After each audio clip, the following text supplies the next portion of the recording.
Hi, I'm Dave. And I'm Andrew, and we are the IB English guys. Folks, today we want to look at poetry. We want to do some close reading with an acronym called Spec Films. This can help you out for your paper one, your individual oral, your higher level essay, or anytime you want to read poetry. Spec Films. So the S in Spec Films stands for subject and speaker. We want to think about what is the topic of this poem, who is speaking. We want to remember that the poet is not always a speaker. We distinguish between them. So we want to think about that first. Yeah, the P stands for purpose. And when we're thinking about purpose, we want to think about theme and message.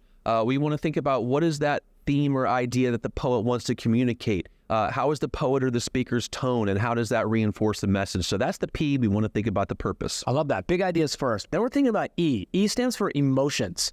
Emotions, plural. We want to think about the various emotions that are going on. We know that poetry is emotional. We want to tap into that tone and the language that conveys different moods. Yeah, the C stands for craft. And when we think about craft, that's when we get to the films, Mr. Giles.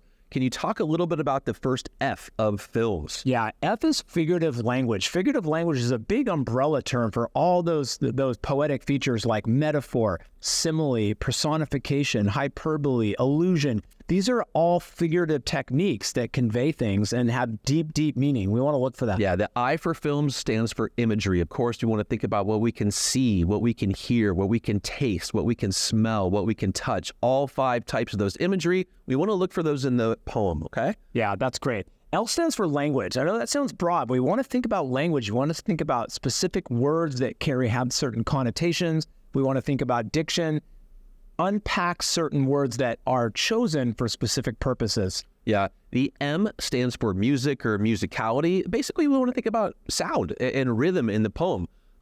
Is there alliteration? Is there assonance? Is there consonance? What's the rhyme? What's the rhythm? We want to think about, is there a rhythmic or musical sound to the poem? Yeah, and letters have a musicality and a significance. The last is S. S stands for structure. We want to think about how lines are composed. We want to think about, is it irregular? Is it free verse? Are there different stanzas? So we want to think structurally. How's this poem put together? Yeah. So that's Spec Films. Why do you say we take Spec Films and apply that to a poem? Who are we going to look at today, Mr. Giles? We're going to look at a poem by Vietnamese-American poet Ocean Vuong. We really like his work. It's really evocative. It's very layered, and it's interesting. And I think it'll produce some really interesting analysis. So this is a poem called Kissing in Vietnamese. So first I'm going to read the poem aloud, and I want you to think a little bit about, then we're going to look at Spec Films and unpack the poem. So here it is, Kissing in Vietnamese. My grandmother kisses as if bombs are bursting in the backyard, where mint and jasmine lace their perfumes through the kitchen window. As if somewhere a body is falling apart and flames are making their way back through the intricacies of a young boy's thigh. As if to walk out the door, your torso would dance from exit wounds. When my grandmother kisses, there would be no flashy smooching, no Western music of pursed lips. She kisses as if to breathe you inside her, nose pressed to cheeks so that your scent is relearned and your sweat pearls into drops of gold inside her lungs. As if, while she holds you, death also is clutching your wrist. My grandmother kisses as if history never ended, as if somewhere a body is still falling apart. Okay, Mr. Giles, that's quite a poem. It talks about love, talks about death, talks about family. There's just so many layers to that poem. What do you say we take Spec Films and take a crack at it? Yeah, let's do that. And we're going to do our best to kind of unpack the poem and show some entry points. Remember, the S in Spec Films is the subject and the speaker. This is a poem about love. And I think this is also a poem about trauma. We see the bombs and the flames, and we see a lot of the hurt and the pain, but we see how that's transmitted. It's also about generations and history. Yeah, generational trauma, because we have, the boy, but we have the grandmother. So this is something that's taken place over a long, long time, right? The speaker is writing about his grandmother. So the speaker is a young person sort of looking at the grandmother. And so we see the generational things, and we see the love for his grandmother that's there. Yeah, with respect to purpose, Mr. Giles, I think that we can really tap into that grandmother's love and affection for the speaker, but we also have a sense of that really violent and traumatic past that's causing her to really just ingest this kiss or really cherish every moment she has with this person. Yeah, I love that she's, and then we see that death figure that's clutching the wrist. There's a lot going on there. The emotion, we see that there's some melancholy to the poem, but there's also a very affectionate tone. and very much, very, very reflective.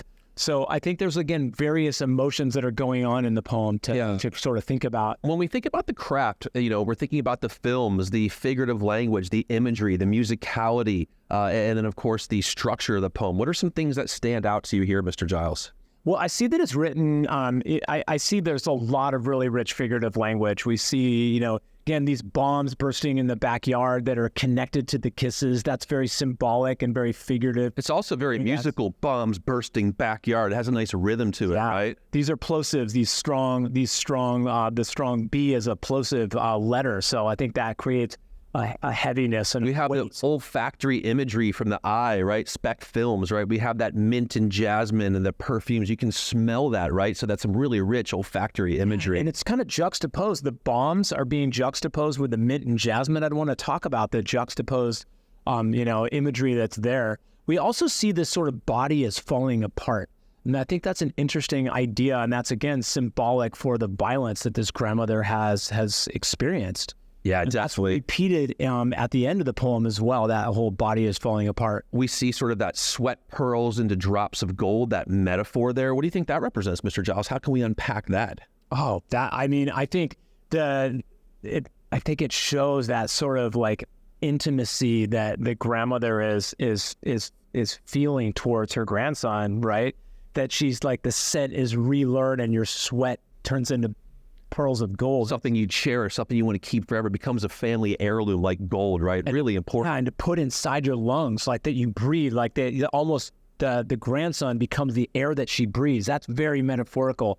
There's a phrase "as if" that's repeated throughout the text. And I think "as if" is interesting because when you say "as if," you're talking about something that's hypothetical, that's not necessarily, it hasn't actually happened. Yeah, and as if she feels this way. Well, and of course, the repetitive nature does add further to the musicality that speaks to the structure of the poem, and it really reinforces a lot of these ideas about history, about identity, about love, about memory, about loss, right? Yeah. Folks, in the end, we hope that Spec Films proves to be a really powerful acronym that can help you read carefully and annotate poems, okay? So think about that. Come on back for the next video, and we'll look at a piece of writing that takes the ideas from Spec Films and presents that in a clear and precise academic way. See you next time, and thanks for watching. Thanks, guys.